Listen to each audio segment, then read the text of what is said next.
Boss Jay, ito na po update sa unit mo. Kukulayan na lang natin ito pag ano na. Pag dumating na yung scoop mo. May lagayan na rin siya ng scoop, yung relays. Kaya yung open side niya.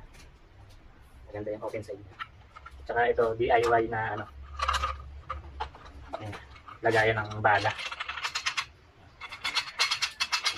Gumawa na ako ng DIY na magazine. Para maganda tignan. Pag sinalpak mo, nakalak na po yan. 8mm. Straight door panigay. So update na lang kita boss pag dumating yung scoop mo. Para ano na natin to, makulayan at mapaship na natin. Maraming salamat boss Jay sa tiwala. Naputukin natin.